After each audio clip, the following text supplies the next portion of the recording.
একজন সনাতনী হিন্দু ধর্মের লোক, যে সেও কিন্তু উপর আল্লাহ বিশ্বাস করে না?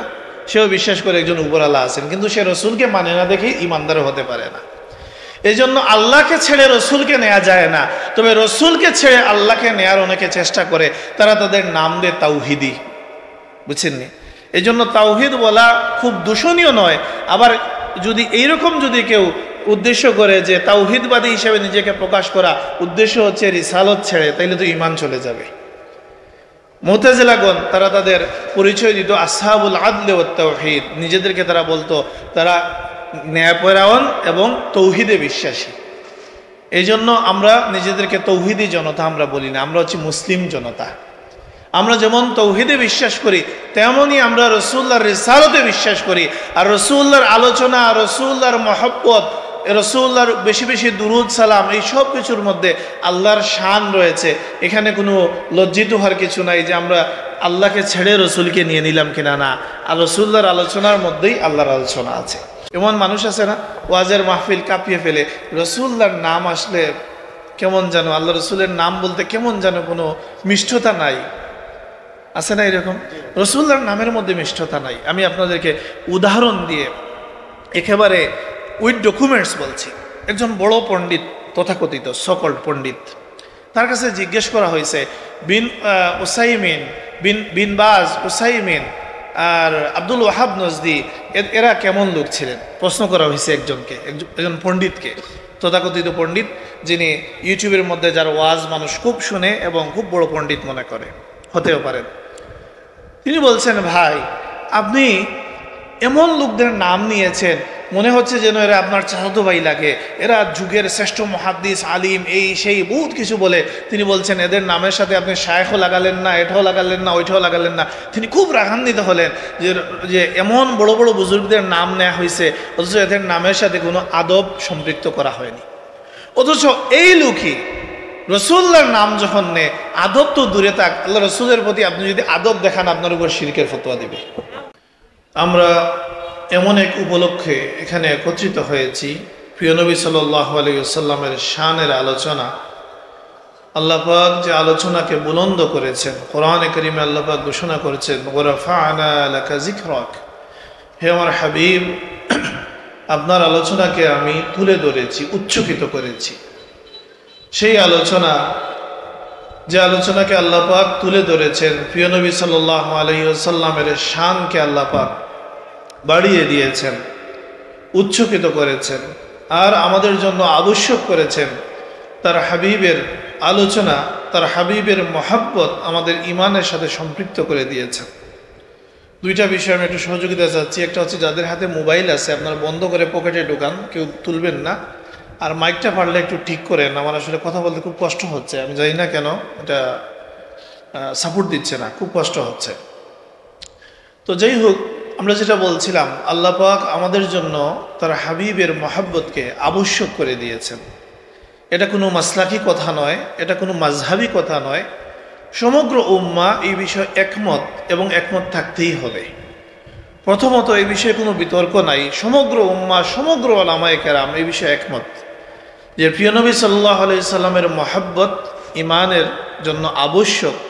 আর একমত থাকতেই হবে, কারণ কোরআনে কারীমকে তো অস্বীকার করা যাবে না। কোরআনে কারীমকে অস্বীকার করলে কুফরি হবে। আল্লাহ পাক কোরআনে কারীমে ইরশাদ করেছেন, কুল ইন কানা আবাউকুম ওয়া আবনাউকুম ওয়া ইখওয়ানুকুম ওয়া আজওয়াজুকুম ওয়া আশীরাতুকুম ওয়া আমওয়ালু ইক্তারাফতুমুহা ওয়া তিজারাতুন তাখশাউনা কাসাদাহা ওয়া মাসাকিনু তারদাউনাহা আহাব্বা ইলাইকুম মিনাল্লাহি ওয়া রাসূলিহি ওয়া জিহাদিন ফি সাবিলি ফাতারাব্বাসু হাত্তা ইয়াতিয়া আল্লাহু বিআমরি আল্লাহু লা ইয়াহদিল কওমাল ফাসিকিন। কোরআনের আয়াত তিলাওয়াত করতে কষ্ট হচ্ছে, পারলে মাইকটা ঠিক করেন, আমি খুব কেন যেন বুঝতেছি না। যে আপনারা বসেন, অসুবিধা নেই, কথা বললেন না, কিন্তু আমি বারবার বলতেছি, পারলে এটা ঠিক করেন। কোরআনে কারীমের আয়াত তিলাওয়াত করলাম, আল্লাহ পাক ইরশাদ করছেন, হে রাসূল আপনি বলুন, যদি তোমাদের কাছে তোমাদের পিতাগণ, তোমাদের সন্তানগণ, তোমাদের ভাইয়েরা, তোমাদের স্বামী স্ত্রীগণ, তোমাদের আত্মীয় স্বজন, তোমাদের সম্পদ, তোমাদের ঘর, যেখানে তোমরা আশ্রয় গ্রহণ করো, সেগুলো যদি তোমাদের কাছে আল্লাহ, আল্লাহ রসুল এবং জিহাদের চেয়ে অধিক প্রিয় হয়ে থাকে, তবে আল্লাহর পক্ষ থেকে আসা সিদ্ধান্তের জন্য তোমরা প্রস্তুত থাকো। আল্লাহু লা ইয়াহদিল কওমাল ফাসিকিন, আল্লাহ পাক ফাসিক সম্প্রদায়কে হেদায়েত দান করেন না। কোরআনে কারীমের এই আয়াত থেকে আমরা বুঝতে পারলাম আল্লাহ পাক কি করেছেন। আল্লাহ পাক ধমক দিয়েছেন, আল্লাহ পাক বিধি দেখিয়েছেন যে যারা আল্লাহ, আল্লাহ রসুল এবং জিহাদের চেয়ে তাদের পিতৃপুরুষ, তাদের সন্তান, তাদের আবাস, এই সব কিছু যাদের কাছে অধিক প্রিয় হয়ে যাবে, তাদের জন্য আল্লাহ পাক হুমকি দিয়েছেন, ভয় দেখিয়েছেন। এখান থেকে আমরা বুঝতে পারছি আল্লাহ, আল্লাহ রসুলের মহব্বত এই সব কিছুর ঊর্ধ্বে থাকতে হবে। এটা কোরআনে কারীমের বর্ণনা। এই জন্য আল্লাহ, আল্লাহ রসুলের মহব্বতকে যদি কেউ অস্বীকার করে তার ঈমান থাকবে না, সে ঈমান হারা হয়ে যাবে। এবং আরও সুস্পষ্ট কোরআনে কারীমের অন্যত্র তো আরও সুস্পষ্ট পাওয়া যায়। তাছাড়াও হাদিসের বাক্য একেবারে পরিষ্কার। আল্লাহ রসুল সাল্লাল্লাহু আলাইহি ওয়াসাল্লাম বলছেন, লা ইউমিনু আহাদুকুম হাত্তা আকুনা হাব্বা ইলাইহি মিন ওয়ালিদিহি ওয়া ওয়ালাদিহি ওয়ান নাসি আজমাইন। তোমাদের কেউ ইমানদার হতে পারবে না যতক্ষণ না আমি নবী তার কাছে তার পিতা মাতা, সন্তান সন্ততি, আওলাদ সবার থেকে অধিক প্রিয় না হব। কোরআনের আয়াত, আল্লাহ রসুলের হাদিস থেকে সুস্পষ্ট বাক্য থেকে এটা পরিষ্কার হয় যে ইমানের জন্য আবশ্যক হচ্ছে আল্লাহ, আল্লাহ রসুলের মহব্বত। রসুল্লাহর মহব্বত হচ্ছে ইমানের জন্য আবশ্যক। এই জন্য আমি আগেই যেটা বলেছি, সমগ্র উলামায়ে কেরাম একমত, এতে কোনো দ্বিমত করার সুযোগ নাই। যদি কেউ দ্বিমত করে তাহলে এটা ইমানের উপর প্রশ্ন চলে আসবে, যেহেতু এটা কোরআন এবং হাদিসের সুস্পষ্ট বাক্য, আল্লাহ, আল্লাহ রসুলের মহব্বত। এই জন্য রসুল্লাহর মহব্বত হচ্ছে ইমানের অংশ। আর আল্লাহ রসুল সাল্লাল্লাহু আলাইহি সাল্লামকে আমরা মহব্বত করতে হবে। আল্লাহ রসুল সাল্লাল্লাহু আলাইহি সাল্লাম হচ্ছেন আল্লাহর পক্ষ থেকে প্রাপ্ত সবচেয়ে বড় নেয়ামত। আমি আপনাদের সম্মুখে সর্বপ্রথম কোরআনে কারীমের যে আয়াত তিলাওয়াত করেছি, আল্লাহ পাক কোরআনে কারীমে ইরশাদ করেছেন, লাকাদ মান্নাল্লাহু আলাল মুমিনিন, আল্লাহ পাক মুমিনদের উপর বড়ই অনুগ্রহ করেছেন। ইজ বাআসা ফীহিম রাসূলাম মিন আনফুসিহিম, যখন তাদের নিজেদের মধ্য থেকে একজন রাসূল প্রেরণ করেছেন। আল্লাহ পাক কোরআনে কারীমে তার হাবিবের আগমনের ঘটনাকে বিশেষ অনুগ্রহ বলে উল্লেখ করেছেন। কোরআনে কারীমে তার হাবিবের শানকে বুলন্দ করেছেন বলে ঘোষণা দিয়েছেন। কোরআনে কারীমে আল্লাহ পাক আল্লাহ এবং আল্লাহ রসুলের মহব্বতের আবশ্যকতা প্রকাশ করেছেন। হাদিসের বাক্য অনুযায়ী আমরা পেলাম রাসূলুল্লাহ সাল্লাল্লাহু আলাইহি সাল্লাম পরিষ্কার করে দিয়েছেন, কোনো ব্যক্তি ইমানদার হতে পারবে না যদি না আল্লাহ, আল্লাহ রসুলের মহব্বত, রসুল্লাহর মহব্বত অন্য সব কিছুর ঊর্ধ্বে না থাকে। এই জন্য আমরা রসুল্লাহকে মহব্বত করতে হবে, আল্লাহ রসুলকে মহব্বত করতে হবে, রসুল্লাহকে জানতে হবে। রসুল্লাহর মহব্বত ইমানের সাথে সম্পৃক্ত, এটার বিরোধিতা করার সুযোগ নাই। অনেক মানুষ না বুঝে অনেক সময় রসুল্লাহর মহব্বতের বিরুদ্ধেও সরাসরি কথা বলে ফেলে। অনেকে বলে যে আল্লাহ রসুল্লাহর অনুসরণকে নির্দেশ দিয়েছেন, মহব্বতের নির্দেশ দেননি। না, এই কথা ঠিক নয়। এটা কোরআন সুন্নাহ দ্বারাও ঠিক নয়, এটা আল্লাহ রসুলের অনুসৃত পথও নয়, সাহাবায়ে কেরামের অনুসৃত পথ নয়। বরং আমরা দেখি আল্লাহ রসুল সাল্লাল্লাহু আলাইহি সাল্লাম নিজের মহব্বতের কথা বলেছেন, সাহাবায়ে কেরাম তো রসুল্লাহর মহব্বতে নিজেদের জীবন কুরবান করে দিয়েছেন। তাদের বাক্য ছিল, তারা বলতেন, ফিদাকা আবি ওয়া উম্মি ইয়া রাসূলুল্লাহ, হে আল্লাহ রসুল আপনার জন্য আমাদের পিতামাতা কুরবান হোক। তো যাই হোক, এই জন্য আমরা যেটা বলছিলাম, আল্লাহ, আল্লাহ রসুলের মহব্বত, রসুল্লাহর মহব্বত এটা আবশ্যক, থাকতেই হবে। উলামায়ে কেরাম যেমন আব্দুল্লাহ মুহাদ্দিসে দেহলভী রাহমাতুল্লাহ আলাইহি মাদারিজুন নবুওয়াতের মধ্যে শত সহস্রবার বারবার এই কথা রিপিট করেছেন যে রসুল্লাহর মহব্বত ফরজ, রসুল্লাহর মহব্বত আবশ্যক, রসুল্লাহকে অবশ্যই মহব্বত করতে হবে। রসুল্লাহর মহব্বতের কথা সবাই মানেন, আমি নয়, তিনি বলছেন যে রসুল্লাহর মহব্বত নিয়ে কেউ কোনো আপত্তি করার সুযোগ নাই। এজন্য মুমিন মাত্রই এই বিষয়টা, এই ধারণাটা আমরা রাখতে হবে, রসুল্লাহর মহব্বতের বিরুদ্ধে কোনো কথা চলবে না। অনেকে বিদ্রুপ করে বলে, একটা বললাম যে বলে রসুল্লাহর মহব্বত লাগবে না, বরং আরও খারাপ কথা আমি শুনেছি। বিশ্ববিদ্যালয়ের অধ্যাপক লেভেলের মানুষ কিন্তু অতি পণ্ডিত হয়ে এরকম কথা পর্যন্ত বলেছে আমি শুনেছি যে ইশকে রসুল এই শব্দ নাকি অশালীন। নাউজুবিল্লাহ মিন যালিক। রসুলের মহব্বত রাখতে হবে, সাহাবায়ে কেরাম রেখেছেন। সাহাবায়ে কেরামের লেভেলের মহব্বত আমরা করতে পারবো না। সাহাবায়ে কেরাম আল্লাহ রসুলের মহব্বতের যে নজরানা প্রকাশ করেছেন, এটা আমাদের জন্য অনুসৃত পথ, এটা আমাদের জন্য দেখান আমরা সেখান থেকে কি করি, উৎসাহ লাভ করি। সাহাবায়ে কেরাম আল্লাহ রসুল সাল্লাল্লাহু আলাইহি ওয়াসাল্লামের প্রতি যে মহব্বতের নজরানা প্রকাশ করেছেন, এটা আমাদের জন্য চেতনার উৎস। আমরা তাদের জীবন থেকে সেই মহব্বতের দৃষ্টান্তগুলো খুঁজে পাই।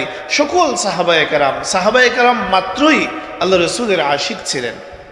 এমনকি আল্লাহ রসুলের সাহাবী আনাস ইবনে মালিক রাদিয়াল্লাহু তাআলা আনহু বলছেন, আল্লাহ রসুল সাল্লাল্লাহু আলাইহি ওয়াসাল্লামের কাছে একদিন এক সাহাবী এসে বলছেন, ইয়া রাসূলুল্লাহ, কিয়ামত কখন সংগঠিত হবে? রাসূলুল্লাহ বলছেন, কিয়ামতের জন্য কি সামান সংগ্রহ করেছো, প্রস্তুতি কি? তিনি বলছেন, ইয়া রাসূলুল্লাহ, বেশি নামাজ পড়তে পারিনি, বেশি রোজা রাখতে পারিনি। এ কথার অর্থ এটা নয় তিনি নামাজ ছেড়ে দিতেন। আল্লাহ রসুলের সাহাবী, তিনি এটা বোঝাতে চাচ্ছেন যে আমি এত নফল নামাজ রোজা করিনি যেটার উপর আমি নির্ভর করতে পারি, তবে আল্লাহ ইন্নী উহিব্বুল্লাহ ওয়া রাসূলাহু, আল্লাহর কসম আমি আল্লাহ রসুলকে মহব্বত করি। আল্লাহ রসুল এই কথার জবাবে বলেছেন, আল মারউ মা মান আহাব্বা ওয়া আনতা মা'a মান আহবাবতা। হে ব্যক্তি, কিয়ামত সম্পর্কে জানতে চেয়েছিলে, তবে জানো কিয়ামতের দিন ব্যক্তি তার সাথে থাকবে যার সাথে তার মহব্বত, আর তুমি যাকে মহব্বত করো কিয়ামতের দিন তুমি তার সাথেই থাকবে। সুবহানাল্লাহ। আনাস ইবনে মালিক রাদিয়াল্লাহু তাআলা বলছেন, এটা বললাম আল্লাহ রাসূলের সাহাবীর দৃষ্টান্ত, কিন্তু সমগ্র সাহাবায়ে কেরামকে এটা সম্পৃক্ত করছে কিভাবে? বর্ণনাকারী সাহাবী আনাস ইবনে মালিক রাদিয়াল্লাহু তাআলা বলছেন, সাহাবায়ে কেরাম ঈমান আনার পরে আর কোনোদিন এর চেয়ে বেশি আনন্দিত হননি। এই ঘোষণা শোনার পরে সাহাবায়ে কেরাম যে পরিমাণে আনন্দিত হয়েছিলেন, অন্য হাদিসের মধ্যে আছে, এক riwayতের মধ্যে আছে, আনাস ইবনে মালিক রাদিয়াল্লাহু তাআলা বলছেন যে তিনি সাথে সাথে ঘোষণা দিলেন, আল্লাহর কসম আমি আল্লাহ রসুলকে মহব্বত করি এবং আমি আবু বকর এবং উমরকেও মহব্বত করি। সুবহানাল্লাহ। এই জন্য সাহাবায়ে কেরাম সবাই আনন্দিত হয়েছেন এই ঘোষণা শুনে যে কিয়ামতের দিন ব্যক্তি তার সাথে থাকবে যার সাথে তার মহব্বত। এতেই সাহাবায়ে কেরামের জন্য যথেষ্ট হয়ে গিয়েছিল এই ঘোষণাটাই, কারণ সাহাবায়ে কেরাম জানতেন রাসূলুল্লাহর সাথে তাদের যে মহব্বত, এখানে কোনো সন্দেহের অবকাশ নাই। রাসূলুল্লাহর সাথে তাদের একেবারে আনকন্ডিশনাল মহব্বত রয়েছে। এই জন্য যেহেতু রাসূলুল্লাহ এই ঘোষণা দিয়েছেন ব্যক্তি তার সাথেই থাকবে যার সাথে তার মহব্বত, অতএব তাদের মহব্বত রাসূলুল্লাহর সাথে আছে, তারা রাসূলুল্লাহর সাথে থাকবেন। সুবহানাল্লাহ। সাহাবায়ে কেরাম আল্লাহ রসুলকে মহব্বত করতেন কতটুকু? দুনিয়ার মহব্বত ছিল, আল্লাহ রসুল সাল্লাল্লাহু আলাইহি ওয়াসাল্লামের সাথে ইহকালীন জীবনে মহব্বত তো ছিল, বরং পারলৌকিক জীবনে আল্লাহ রসুল সাল্লাল্লাহু আলাইহি ওয়াসাল্লামের সান্নিধ্য লাভ করতে পারবেন কিনা এটা নিয়েও তাদের মধ্যে ব্যাকুলতা ছিল। আল্লাহ রসুলের সাহাবী, কোনো বর্ণনায় এসেছে আল্লাহ রসুলের সাহাবী রাসূলুল্লাহর প্রিয় খাদিম সাওবান রাদিয়াল্লাহু তাআলার ঘটনা, কোনো অন্য কোথাও এসেছে, তাফসীরের কিতাবে এসেছে কোনো এক সাহাবী। আর আব্দুল্লাহ মুহাদ্দিসে দাহির মুতালি বলছেন সাওবান রাদিয়াল্লাহু তাআলার ঘটনা। তিনি বলছেন তিনি খুব বেকুল হয়ে আছেন, পেরেশান হয়ে আছেন, চেহারার মধ্যে অসুস্থতার ছাপ। আল্লাহ রাসূল সাল্লাল্লাহু আলাইহি ওয়াসাল্লাম বলছেন, সাওবান তোমার কি হয়েছে, তুমি এত বিষণ্ণ কেন?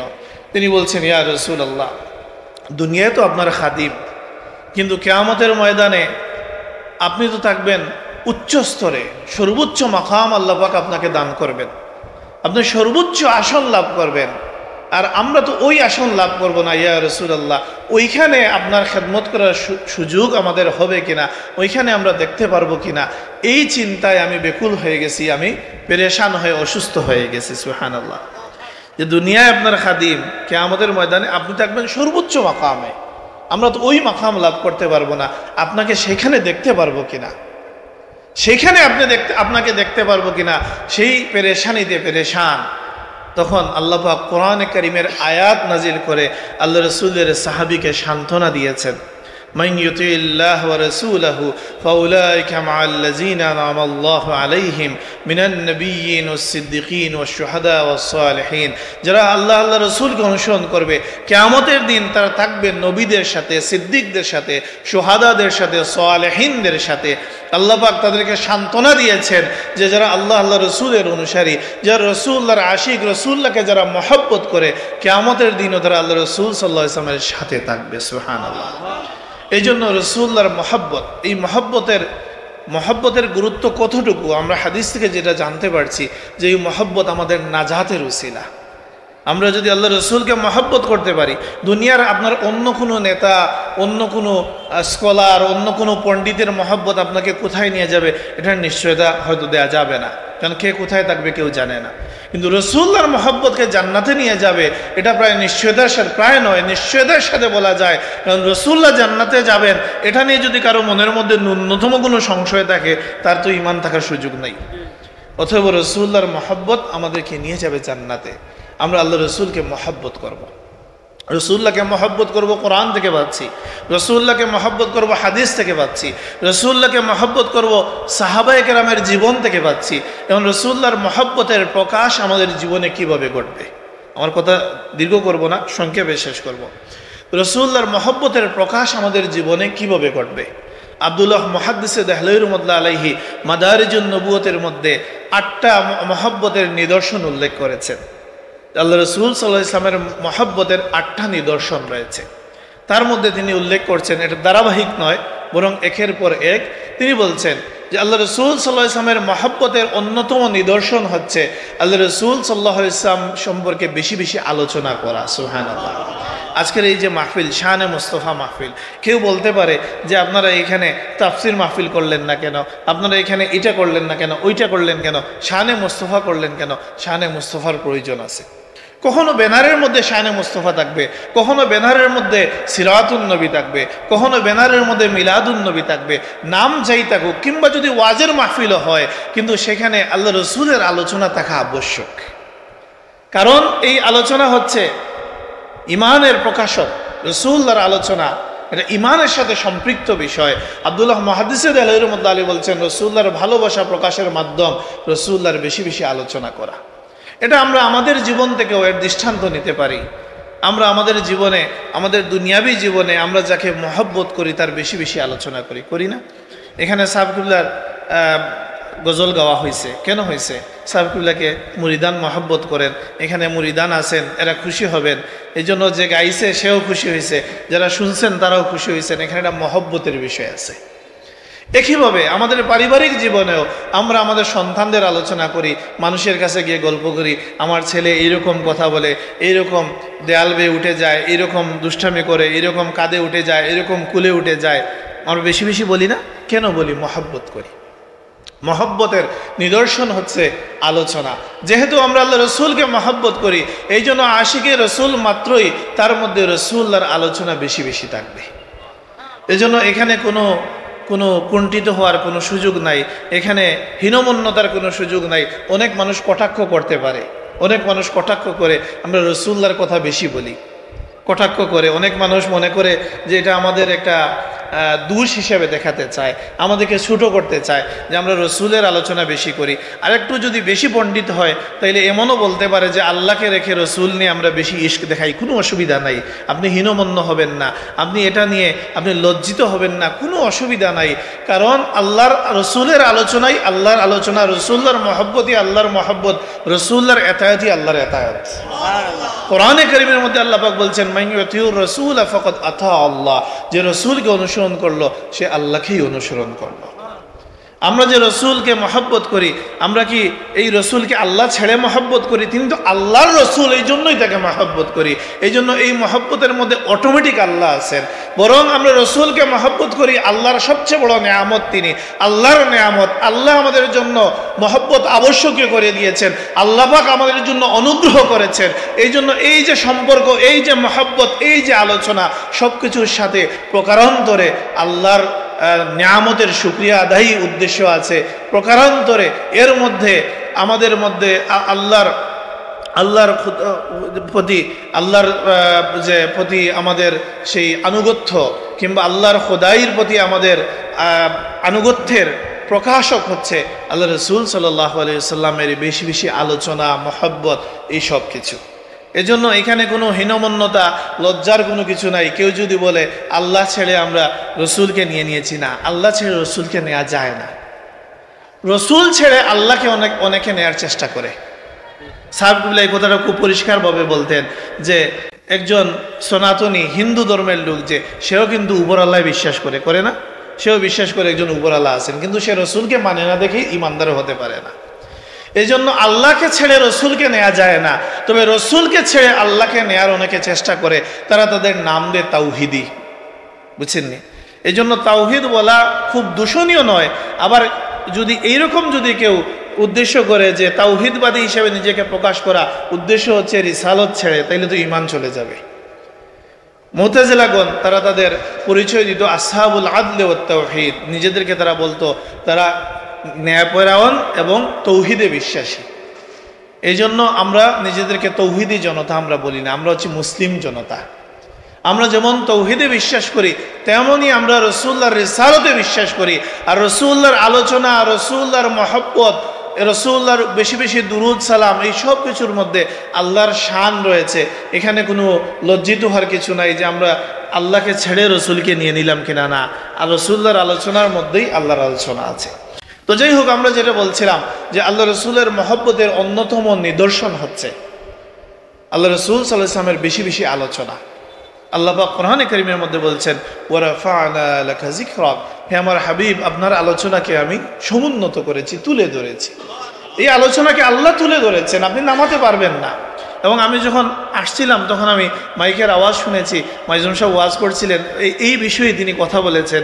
তিনি বলেছেন আজানের মধ্যে, ইকামতের মধ্যে আল্লাহ পাক তার নামের সাথে তার হাবিবের নামকে সম্পৃক্ত করেছেন। হ্যাঁ, সেটাই। এই জন্য আল্লাহ রসুল সাল্লাল্লাহু আলাইহি ওয়াসাল্লামের আলোচনা আমাদের মধ্যে বেশি বেশি থাকবে। আল্লাহ রসুলের মহব্বতের অন্যতম নিদর্শন, আব্দুল্লাহ মুহাদ্দিস দেহলভী রাহমাতুল্লাহি আলাইহি বলছেন যে আল্লাহ রসুলের মহব্বতের অন্যতম নিদর্শন হচ্ছে রসুল্লাহর সুন্নাহের ইত্তেবা। সুবহানাল্লাহ। যে রসুল্লাহকে মহব্বত করবে সে রসুল্লাহর সুন্নাহের ইত্তেবা করবে। সাহাবায়ে কেরাম আল্লাহ রসুলের সুন্নাহকে আঁকড়ে ধরতেন, শক্তভাবে আঁকড়ে ধরতেন। আল্লাহ রসুলের সুন্নাহের জন্য, আল্লাহ রসুলের সুন্নাহকে স্যাক্রিফাইস করা কল্পনা করতে পারতেন না। চমৎকার হাদিস আছে, আবু দাউদ বা ইবনে মাজাহ শরীফের এখানে হাদিস আছে। আল্লাহ রসুলের এক সাহাবী মদিনা শরীফে বসে একবার খাবার গ্রহণ করছিলেন, কিছু খাবার নিচে পড়ে গেল। তিনি আবার এটা উঠিয়ে নিতে লাগলেন। তখন কিছু অনারবী লোক এই মজলিসের মধ্যে ছিল, এরা বলা বলি করতে লাগলো যে কেমন অসভ্য লোক, পড়ে যাওয়া খাবার আবার তুলে খায়। আশেপাশের কিছু লোক এসে বলছেন, আল্লাহ রসুলের সাহাবী, লোকজন এটা নিয়ে বাজেমন্দ বলছে, আপনি তুলে পড়ে যাওয়া খাবার আবার কেন তুলে নিচ্ছেন? তিনি বলছেন, এটা চমৎকার কথা, আতরুকু সুন্নাত হাবিবি লিহাউলাইল হুমাকা, ওই মূর্খদের জন্য আমার প্রেমাস্পদের সুন্নত আমি ছেড়ে দিব। সুবহানাল্লাহ। সাহাবায়ে কেরামের কাছে আল্লাহ রসুলের সুন্নাত এমনই গুরুত্বপূর্ণ ছিল, সমগ্র জগৎবাসী যদি এটাকে নিয়ে কটাক্ষ করে, বাজেমন্দ কথা বলে, তাতেও কিছু যায় আসে না। এটা আমার প্রেমাস্পদের সুন্নত। রসুল্লাহর মহব্বতের নিদর্শন হচ্ছে রসুল্লাহর সুন্নাহকে আঁকড়ে ধরা, আল্লাহর মাহবুব হওয়ার মাধ্যম রসুল্লাহর সুন্নাহের ইত্তেবা। কোরআনে কারীমের মধ্যে আল্লাহ পাক বলছেন, কুল ইন কুনতুম তুহিব্বুনাল্লাহ ফাত্তাবিউনি ইউহিব্বুকুমুল্লাহ, হে আমার হাবিব, আপনি বলে দিন, যদি তোমরা আল্লাহকে ভালোবাসতে চাও, ফাত্তাবিউনি, আমাকে অনুসরণ করো, ইউহিব্বুকুমুল্লাহ, স্বয়ং আল্লাহ তোমাদেরকে মহব্বত করবেন। সুবহানাল্লাহ। এই জন্য আল্লাহর মহব্বত দেখেন, আল্লাহ রসুলের সাথে সম্পর্কের এই সাইকেলটা আপনি চিন্তা করেন। যারা আল্লাহ রসুলকে পৃথক করতে চায়, সব কিছু থেকে আক্ষরিক করতে পৃথক করতে চায়, সকল বিষয় থেকে পৃথক করতে চায়, এমনকি লা ইলাহা ইল্লাল্লাহু মুহাম্মাদুর রাসূলুল্লাহ লেখলেও বলে আল্লাহ রসুল একসাথে চলে আসছেন। আল্লাহু মুহাম্মদ এক জায়গায়, আল্লাহু এক জায়গায় মুহাম্মদ লেখা থাকলেও বলে আল্লাহর সাথে মুহাম্মদ নাম কেন আনছি, আপত্তি করে, শিরিক বলে। অথচ সাইকেলটা আপনি চিন্তা করে দেখেন, কোরআনে কারীমের মধ্যে আল্লাহ পাক সাইকেলটাকে কিভাবে সাজিয়েছেন। ইন কুনতুম তুহিব্বুনাল্লাহ, যদি তোমরা আল্লাহকে ভালোবাসতে চাও, ফাত্তাবিউনি, তবে আমি নবীকে অনুসরণ করো, ইউহিব্বুকুমুল্লাহ, আল্লাহ তোমাদেরকে ভালোবাসবেন। আনুগত্য কার? রাসূলুল্লাহর। মহব্বত লাভ হচ্ছে কার? আল্লাহর। মহব্বতের, আপনি মহব্বতের আশাবাদী কার? আল্লাহর। কার মহব্বত আপনি চাচ্ছেন? আল্লাহর মহব্বত। কোরআনের সাইকেলটা আমি বলছি, ইন কুনতুম তুহিব্বুনাল্লাহ, যদি আল্লাহকে ভালোবাসতে চাও, ফাত্তাবিউনি, আমাকে অনুসরণ করো, ইউহিব্বুকুমুল্লাহ, আল্লাহ তোমাদেরকে ভালোবাসবেন। সাইকেলটা চিন্তা করে। একইভাবে মান ইউতিউর রাসূল ফাকাদ আতা আল্লাহ, যে রসুলকে অনুসরণ করলো, আল্লাহকে অনুসরণ করলো। এই জন্য আল্লাহ থেকে আপনি রসুলকে যে পৃথক করে দিবেন, সুযোগ নাই তো।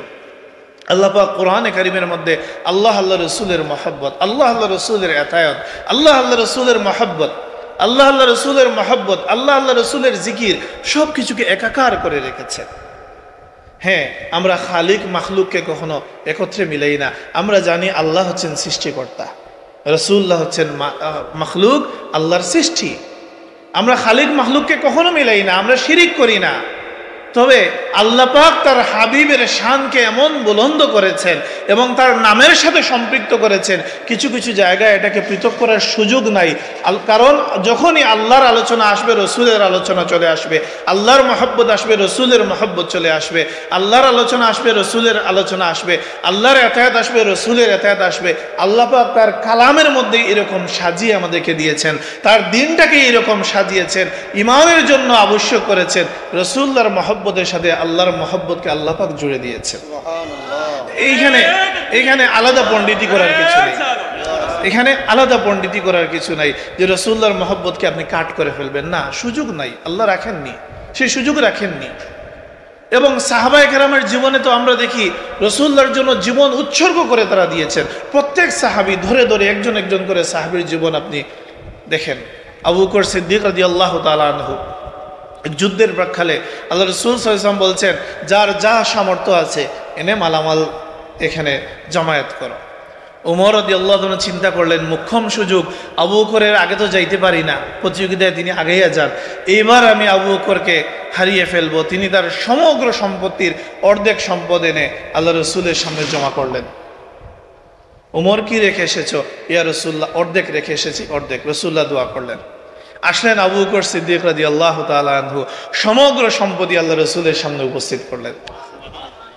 ইয়া আবু বকর, মা, ইয়া আবু বকর, হে আবু বকর, কি রেখে এসেছো? তোমার কি রেখে এসেছো? মা আবকাইতা, কি রেখে এসেছো? আবু বকর সিদ্দিক রাদিয়াল্লাহু তাআলা বলছেন, আবকাইতু আল্লাহ ওয়া রাসূলাহু, আমার পরিবার পরিজনের জন্য আল্লাহ এবং আল্লাহ রাসূলকে রেখে এসেছি, তারাই যথেষ্ট। সমগ্র সম্পদ দান করে বলছেন আল্লাহ আল্লাহ রসুল যথেষ্ট। আপনি তো আলগাতে পারছেন না, সাহাবায়ে কেরাম আলগাননি। আবু বকর সিদ্দিক রাদিয়াল্লাহু আনহু বলছেন আল্লাহ আল্লাহ রসুল যথেষ্ট। আমি যদি বলি আল্লাহ আল্লাহ রসুল যথেষ্ট, তাহলে আমাকে তো শিরকের ফতোয়া দিয়ে দিবে, তাই না? আমরা খালিক মখলুককে এক করি না, আল্লাহ যে সৃষ্টিকর্তা সেটা আমরা জানি। আমরা তো ইমানদার, আমরা তো মুমিন, আমরা এই কথার উপর ইমান এনেছি, লা ইলাহা ইল্লাল্লাহু মুহাম্মাদুর রাসূলুল্লাহ। আমরা জানি আল্লাহ ছাড়া কোনো ইলাহ নাই, আমরা আল্লাহ ছাড়া কারো ইবাদত করি না। কিন্তু এই মহব্বত, এতায়ত আল্লাহ পাক তার হাবিবকে তার সাথে সম্পৃক্ত করেছেন, পৃথক করার সুযোগটা রাখেননি। অযথা ফতোয়াবাজি করে লাভ নাই। আবু বকর সিদ্দিক রাদিয়াল্লাহু আনহুর জীবন, ওমর রাদিয়াল্লাহু আনহুর জীবন, সকল সাহাবায়ে কেরাম। ওমর রাদিয়াল্লাহু তাআলা আনহু বলছেন আব্বাস রাদিয়াল্লাহু আনহুকে, হে আল্লাহর রাসূলের চাচা, আপনি যখন ঈমান এনেছেন আমি আমার পিতামাতার ঈমান আনার চেয়েও বেশি খুশি হয়েছি, কারণ আপনি যখন ঈমান এনেছেন রাসূলুল্লাহ বেশি খুশি হয়েছেন। সুবহানাল্লাহ। তারা বলতেন, ফিদাকা আবি ওয়া উম্মি ইয়া রাসূলুল্লাহ, হে আল্লাহর রাসূল, আপনার জন্য আমাদের পিতামাতা কুরবান হন। এটা মুখের কথা নয়, তারা এটা কার্যে পরিণত করে দেখিয়েছেন। ওমর রাদিয়াল্লাহু আনহু বলছেন, আমার পিতামাতার ঈমান আনার চেয়ে রাসূলুল্লাহর চাচার ঈমান আনা আমার কাছে অধিক প্রিয়। সুবহানাল্লাহ। উহুদের যুদ্ধের পরে এক মহিলা সাহাবিয়া দৌড়ে যাচ্ছেন উহুদের ময়দানের দিকে। ওই সময় একটা গুজব রটেছিল যে আল্লাহ রাসূল সাল্লাল্লাহু আলাইহি সাল্লামের ওফাত হয়ে গেছে। এক মহিলা পেরেশান হয়ে দৌড়ে যাচ্ছেন, তাকে খবর দেয়া হলো, হে মহিলা, তোমার পিতা এই যুদ্ধে শহীদ হয়ে গেছেন। ওই মহিলার কোনো ভ্রুক্ষেপ নাই, বলছেন রাসূলুল্লাহ কোথায়? বলা হলো, হে মহিলা, তোমার স্বামী শাহাদত বরণ করেছেন, রাসূলুল্লাহ কোথায়? তোমার সন্তান শাহাদত বরণ করেছেন, রাসূলুল্লাহ কোথায়? তোমার স্বামী শাহাদত বরণ করেছেন, রাসূলুল্লাহ কোথায়? সুবহানাল্লাহ। একজন মহিলার আপনজন আর কে থাকে? বাবা, স্বামী, সন্তান, বাবা, ভাই, স্বামী, সন্তান, সবাই শাহাদত বরণ করেছে। তিনি বলছেন রাসূলুল্লাহ কোথায়? আমাকে আল্লাহ রাসূলের কাছে নিয়ে যাওয়া হোক। যখন রাসূলুল্লাহর সামনে নিয়ে যাওয়া হলো, আল্লাহ রাসূলের চাদরের এক কোনা ধরে বলছেন, আল্লাহ রাসূল সুস্থ আছেন, আমি শান্তি আছি। সুবহানাল্লাহ। ফিদাকা আবি ওয়া উম্মি ইয়া রাসূলুল্লাহ। আল্লাহ রাসূলের সাহাবী হযরত আব্দুল্লাহ ইবনে উবাই ইবনে সালুল। হযরত আব্দুল্লাহ আল্লাহ রাসূলের সাহাবী, তার পিতা আবার আব্দুল্লাহ ইবনে উবাই ইবনে সালুল, মুনাফিক সর্দার। হযরত আব্দুল্লাহ যিনি সাহাবী, তিনি আল্লাহ রাসূলের কাছে অনুমতি প্রার্থনা করেছেন, ইয়া রাসূলুল্লাহ, আপনি অনুমতি দেন, আমি এই মুনাফিকের গর্দান আলাদা করে ফেলবো। সুবহানাল্লাহ। সাহাবায়ে কেরাম যেটা বলতেন, যে ইয়া রাসূলুল্লাহ আপনার জন্য পিতামাতা কুরবান, এটা মুখের কথা নয়, তা কার্যে পরিণত করে দেখিয়েছেন, দৃষ্টান্ত রেখেছেন। নিজের পিতা যে মুনাফিক রাসূলুল্লাহকে কষ্ট দেয়, তার গর্দান আলগে ফেলার জন্য প্রস্তুত হয়ে গেছেন। যদি রাসূলুল্লাহ নির্দেশ দেন, যদি রাসূল আল্লাহর ওলি, তারাই তো মাহবুবে খোদা। আমাদের জীবনে গুরুত্ব দিব, প্রাধান্য দিব, আমরা আল্লাহর মাহবুব বান্দা হব, এটা রাসূলুল্লাহর প্রকৃত ইশক ও মহব্বতের পরিচায়ক হবে। আল্লাহ রসুলের মহব্বতের অন্যতম নিদর্শন আব্দুল্লাহ মুহাদ্দিস আলী বলছেন, রসুল্লাহকে যারা মহব্বত করে তাদেরকে মহব্বত করা। সুবহানাল্লাহ। আনাস রাদিয়াল্লাহু হাদিস আমরা শুনেছি, তিনি বলেছেন যে আমি আল্লাহ রসুলকে মহব্বত করি আবু বকর উমরকে। আল্লাহ রসুল সাল্লাল্লাহু আলাইহি সাল্লামের মহব্বতের নিদর্শন হচ্ছে রসুল্লাহকে যারা মহব্বত করে তাদেরকে মহব্বত করা। মহব্বতের সূত্রটাই এমন যে মহব্বত করে তার সুহবতে গেলে ওই মাহবুবের প্রতি মহব্বত সৃষ্টি হয়ে যায়, হয় না? উদাহরণ আপনাদের জানা আছে, আল্লামা সাহেবুল্লাহ ফুলদুর রহমাতুল্লাহ আলাইহির কে যারা মহব্বত করে এরা প্রত্যেকে আল্লাহ রসুলকে মহব্বত করে। সাহেবুল্লাহর এমন একজন মুরিদ আপনি দেখাতে পারবেন যে সাহেবুল্লাহর মুরিদ, কিন্তু রসুল্লাহর শান শুনলে কপাল কুঞ্চিত হয়ে যায়, পছন্দ করে না, রসুল্লাহর শান শুনতে ভালো লাগে না, একজন মুরিদ দেখাতে পারবেন না। এটা হচ্ছে মহব্বতের সূত্র। যে যাকে মহব্বত করে তার সাথে মহব্বত সৃষ্টি হলে তার প্রেমাস্পদের সাথেও মহব্বত হয়ে যায়। তো এই জন্য যে মহব্বত করে রসুল্লাহকে তাকেও মহব্বত করা। আর তিরমিজি শরীফের হাদিস, আল্লাহ রসুল সাল্লাল্লাহু আলাইহি ওয়াসাল্লাম হাসান হুসাইন রাদিয়াল্লাহু তাআলা আনহুমা সম্পর্কে বলছেন, আল্লাহুম্মা ইন্নী উহিব্বুহুমা, হে আল্লাহ আমি এদের দুইজনকে মহব্বত করি। ফা আহিব্বাহুমা, তুমিও এদেরকে মহব্বত করো। ফা আহিব্বা মান ইউহিব্বুহুমা, আর হে আল্লাহ এদের দুইজনকে যারা মহব্বত করে তুমি তাদেরকেও মহব্বত করো। সুবহানাল্লাহ। বুঝতে পারছেন কিনা? মহব্বতের একটা সাইকেল আছে, মহব্বতের সাথে মহব্বতের সম্পর্ক হয়ে যায়, এটা সাইকেল। হাসান হুসাইনকে মহব্বত করলে রসুল্লাহকে মহব্বত করা হয়, সাহাবায়ে কেরামকে মহব্বত করলে রসুল্লাহকে মহব্বত করা হয়। আল্লাহ রসুল সাল্লাল্লাহু আলাইহি ওয়াসাল্লাম বলছেন, আল্লাহ আল্লাহ ফি আসহাবি লা তাত্তাখিযুহুম গারাদাম মিন বাগদি ফামান আহাব্বাহুম ফাবিহুব্বি আহাব্বাহুম ওয়া মান আবগাদাহুম ফাবিবুগদি আবগাদাহুম। আছে না হাদিস আপনাদের মুখস্থ, কারণ খুতবার মধ্যে প্রত্যেক জুমাবারে আপনারা এটা শুনেন। আল্লাহ রসুল সাল্লাল্লাহু আলাইহি ওয়াসাল্লাম বলছেন, মান আহাব্বাহুম ফাবিহুব্বি আহাব্বাহুম, যে তাদেরকে ভালোবাসে সে আমার জন্যই তাদেরকে ভালোবাসে। এই জন্য সাহাবায়ে কেরামের ভালোবাসা রসুল্লাহর ভালোবাসা, হাসান হুসাইনের ভালোবাসা রসুল্লাহর ভালোবাসা, রসুল্লাহকে যারা ভালোবাসে তাদেরকে ভালোবাসা আল্লাহ রসুলের ভালোবাসার নিদর্শন। আমরা সংক্ষিপ্ত করছি, দীর্ঘায়িত করব না। আমরা বলছিলাম রসুল্লাহর আলোচনা, বলছি রসুল্লাহর সুন্নাহের ইত্তেবা, আমরা বলছি রসুল্লাহকে যারা মহব্বত করে তাদেরকে মহব্বত করা। আব্দুল্লাহ মুহাদ্দিস রাহমাতুল্লাহ আলাইহি বলছেন, আল্লাহ রসুলের মহব্বতের অন্যতম নিদর্শন হচ্ছে রসুল্লাহ সাল্লাল্লাহু আলাইহি সাল্লামের নাম মুবারক যখন নেওয়া হবে আদবের সাথে নেওয়া হবে। সুবহানাল্লাহ। বুঝছেন কিনা? আছে না এর মধ্যে মহব্বত?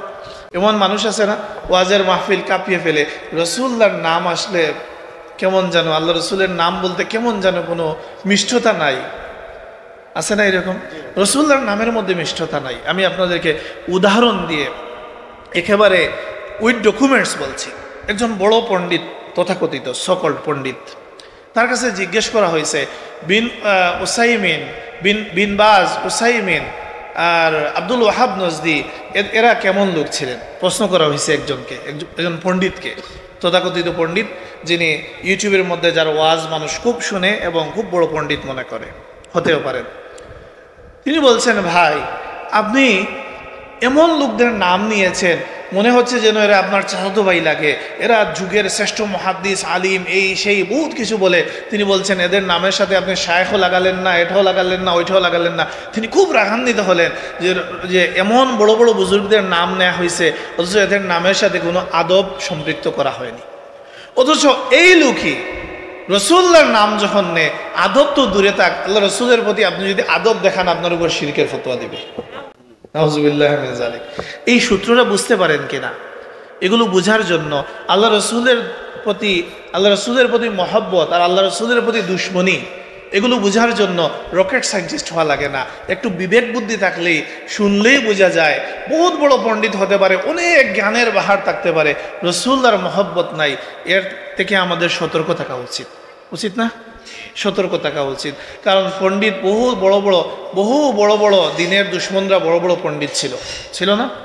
দিনের দুশ্মনেরা বহু বড় বড় পণ্ডিত ছিল। এই পাণ্ডিত্যে কিছু যায় আসে না। রসুল্লাহকে যে মহব্বত করে তার সোহবত রসুল্লাহর মহব্বতের প্রতি আমাকে এগিয়ে দিবে। আর রসুল্লাহর সাথে যে দুশ্মনী রাখে তার এই পণ্ডিত্য থেকে হয়তো আমি কিছুটা উপকৃত হতেও পারি, কিন্তু তার রসুল্লাহকে নিয়ে মনের মধ্যে যে বক্রতা আছে এটা আমার মধ্যেও চলে আসবে। আব্দুল্লাহ মুহাদ্দিস রহমাতুল্লাহ আলাইহি বলছেন, মহব্বতের নিদর্শন হচ্ছে রসুল্লাহর নাম যখন নেওয়া হবে মহব্বতের সাথে নেওয়া হবে, আল্লাহ রসুলের আলোচনা যখন করা হবে মহব্বতের সাথে আলোচনা করা হবে, রসুল্লাহর নাম যে মজলিসের মধ্যে নেওয়া হবে সেইখানেও কোনো হইচই মাচানো যাবে না, সেইখানেও আদবের পরিবেশ ধরে রাখতে হবে। বরং তিনি উদাহরণ নিয়ে বিভিন্ন মুহাদ্দিসদের উদাহরণ এনে দেখিয়ে দিয়েছেন যে তারা মনে করতেন যেখানে হাদিস পাঠ করা হয় সেখানে উচ্চ আওয়াজে কথা বলা যায় না। দলিল দিতেন কোরআনে কারীম থেকে, ওয়ালা তাজহারু ওয়ালা তারফাউ আসওয়াতাকুম ফাওকা সাউতিন নবী। কোরআনে কারীমে আল্লাহ পাক বলছেন তোমরা তোমাদের আওয়াজকে নবীর আওয়াজের উপরে করো না, নবীর আওয়াজ থেকে তোমাদের আওয়াজকে উচ্চকিত করো না। কোরআনে কারীমের মধ্যে এসেছে। মুহাদ্দিসিন ফুকাহাগণ বলছেন এটা যেমন আল্লাহ রাসূল সাল্লাল্লাহু আলাইহি ওয়াসাল্লামের সম্মুখে এটা যেমন প্রযোজ্য, আল্লাহ রসুলের রওদা শরীফের সামনে যেভাবে প্রযোজ্য, একইভাবে আল্লাহ রসুলের হাদিস যেখানে পাঠ করা হয় সেই মজলিসের ক্ষেত্রেও প্রযোজ্য। আল্লাহ রসুলের দুরুদ যেখানে পাঠ করা হয় সেই মজলিসের ক্ষেত্রেও এই বিধান প্রযোজ্য। এখানেও আল্লাহ রসুলের দুরুদ যেখানে পাঠ করা হবে সেখানেও উচ্চ আওয়াজ করা যাবে না, বেয়াদবি করা যাবে না। রসুল্লাহর প্রতি পঠিত দুরুদের প্রতি আদব দেখাতে হবে। সুবহানাল্লাহ। আল্লাহ রসুলের রওদা শরীফের উপরে কোরআনে কারীমের আয়াত স্বর্ণালী অক্ষরে ক্যালিগ্রাফি করে লেখা আছে, ওয়ালা তারফাউ আসওয়াতাকুম ফাওকা সাউতিন নবী। বুঝছেন কেন? রাসূলুল্লাহর রওদা শরীফের উপরে কোরআনে কারীমের আয়াতটা আছে। কেউ বলতে পারে যে রাসূলুল্লাহ বলে তো অনেকে বেয়াদবি কথা বলে না, মরে গেছেন পচে গেছেন বলে না, নাউজুবিল্লাহি মিন যালিক। রাসূলুল্লাহর রওদা শরীফের উপরে আয়াতটা লেখা আছে, এটা আল্লাহ রাসূলের রওদারও আদব। শত সহস্র বছর থেকে ওইখানেও লেখা আছে, মানুষ যারা মানার তারা মেনে চলে। বুঝছেন নি? ওইখান থেকেও মিটানো যায়নি। তো যেহেতু ওই লেখাটাও মেটানো যায়নি, এই বিধানও মেটানো যাবে না, মানুষ মেনে যাবে ইনশাআল্লাহ। কারণ যতদিন ঈমান থাকবে ততদিন আল্লাহ রসুলের প্রতি মানুষের মহব্বত থাকবে। রসুল্লাহর মহব্বতের নিদর্শন আমরা বলেছি, আবার রিপিট করছি যাতে মনে থাকে। বলছি আলোচনা, অধিক আলোচনা। আমরা বলেছি আল্লাহ রসুলের সুন্নাহের ইত্তেবা। আমরা বলছি আল্লাহ রসুলকে যারা মহব্বত করেন তাদেরকে মহব্বত করা হবে। আমরা বলেছি আল্লাহ রসুলের নাম যখন নেওয়া হবে আদবের সাথে নেওয়া হবে। আল্লাহ রসুল সাল্লাল্লাহু আলাইহি ওয়াসাল্লামের মহব্বতের অন্যতম নিদর্শন হচ্ছে আল্লাহ রসুল সাল্লাল্লাহু আলাইহি ওয়াসাল্লামের উপর বেশি বেশি দুরুদ পাঠ করা হবে। দুরুদ শরীফ এমন এক আমল, ওলামায়ে কেরাম বলছেন পৃথিবীর অন্য যে কোনো আমলের ব্যাপারে নিশ্চয়তা দেয়া যায় না। আপনি নামাজ পড়েছেন, কবুল হয়েছে, নিশ্চয়তা নাই, নাও হতে পারে। রোজা রেখেছেন, কবুল হয়েছে কিনা আপনি জানেন না, আল্লাহ জানেন, নাও হতে পারে। কিন্তু দুরুদ শরীফে এমন এক আমল, এটা কবুল না হওয়ার কোনো সুযোগ নাই, কারণ আল্লাহ অগ্রিম ঘোষণা দিয়ে রেখেছেন, ইন্নাল্লাহা ওয়া মালাইকাতাহু ইউসাল্লুনা আলান নবী ইয়া আইয়ুহাল্লাযীনা আমানু সাল্লু আলাইহি ওয়া সাল্লিমু তাসলিমা। আল্লাহ পাক অগ্রিম ঘোষণা দিয়ে রেখেছেন, ইন্নাল্লাহা ওয়া মালাইকাতাহু ইউসাল্লুনা আলান নবী, নিশ্চয়ই আল্লাহ এবং ফেরেশতাগণ তার হাবিবের উপর দুরুদ পাঠ করেন, তার হাবিবের উপর সালাত পাঠ করেন। এইজন্য আপনি যখনই বলছেন আল্লাহুম্মা সাল্লি আলা মুহাম্মদ, আল্লাহ অগ্রিম ঘোষণা দিয়ে রেখেছেন নিশ্চয়ই আল্লাহ সালাত প্রেরণ করতে থাকেন।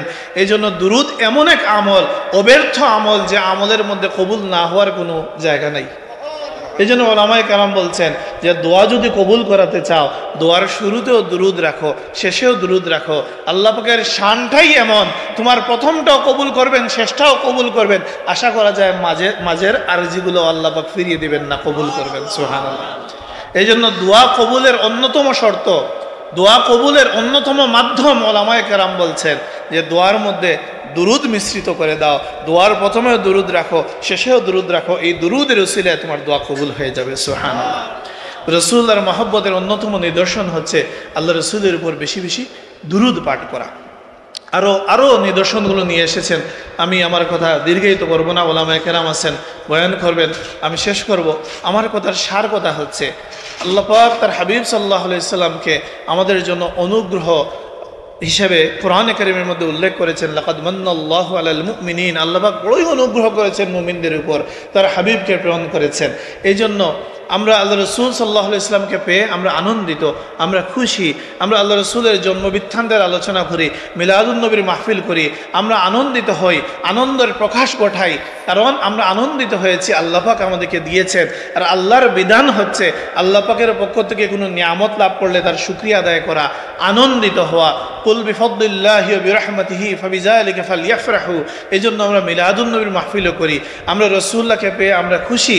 আর আল্লাহ রসুলকে আমরা মহব্বত করি, কারণ রসুল্লাহর মহব্বত হচ্ছে ঈমান। এটা যেমন আছে কোরআনে, তেমন আছে হাদিসে, তেমন আছে সাহাবায়ে কেরামের জীবনে। অখাট্য দলিল, অখাট্য প্রমাণ, যে প্রমাণকে কোনোভাবেই খণ্ডন করা যায় না। যেমন আছে কোরআনে, তেমন আছে হাদিসে, তেমন আছে সাহাবায়ে কেরামের জীবনে। রসুল্লাহর মহব্বত আনকন্ডিশনাল মহব্বত, যে মহব্বতের মধ্যে কোনো সীমা পরিসীমা ছিল না। সাহাবায়ে কেরাম নিশ্চয়ই শিরিক করেননি, এই জন্য আমরাও শিরিক করি না। আমরা খুদার সাথে, খালিকের সাথে মাখলুককে মিলাই না। তবে মহব্বতের ক্ষেত্রে, আল্লাহ রসুল সাল্লাল্লাহু আলাইহি ওয়াসাল্লামের ইশক প্রদর্শনের ক্ষেত্রে সাহাবায়ে কেরাম যেমন দরাজ দিল ছিলেন, সাহাবায়ে কেরাম যেমন উদার ছিলেন, আমরা আল্লাহ রসুলকে মহব্বত করব। আর এই মহব্বতের নিদর্শন রয়েছে আমাদের জীবনে। এই মহব্বতের নিদর্শন আমরা প্রকাশ করতে পারবো যখন আমরা রসুল্লাহকে নিয়ে বেশি বেশি আলোচনা করব, যখন রসুল্লাহকে মহব্বত এর নিদর্শন আমাদের জীবনে প্রকাশিত হবে, যখন রসুল্লাহর সুন্নাহকে আমরা ধারণ করব, আল্লাহ রসুলের নামের সাথে আমরা কি করব, বিনয় রাখবো, আল্লাহ রসুল সাল্লাল্লাহু আলাইহি ওয়াসাল্লামের ক্ষেত্রে আমরা আদব প্রদর্শন করব।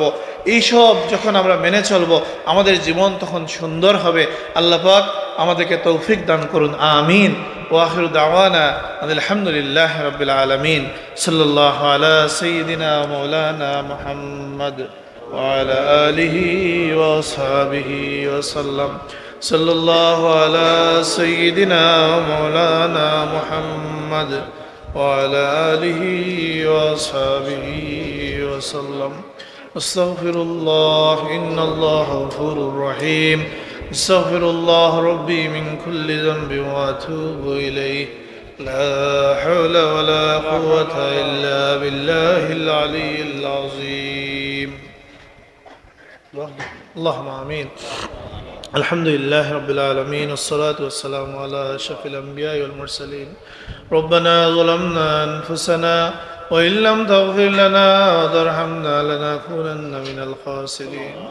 ربنا آتنا في الدنيا حسنة وفي الآخرة حسنة وقنا عذاب النار وادخلنا الجنة مع الأبرار يا عزيز يا غفار.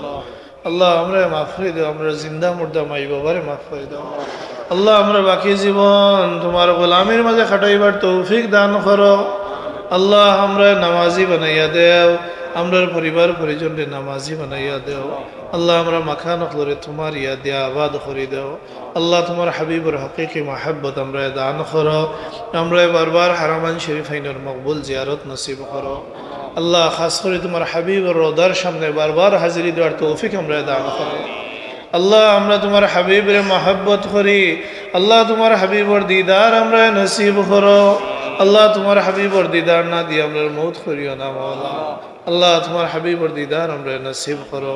বাকি জীবন তোমার হাবিবর পদাঙ্ক অনুসরণ করার তৌফিক আমরা দান করো। সুবহান রাব্বিকা রাব্বিল ইজ্জাতি আম্মা ইয়াসিফুন ওয়া সালামুন আলাল মুরসালিন ওয়ালহামদুলিল্লাহি রাব্বিল আলামিন। আসসালামু আলাইকুম।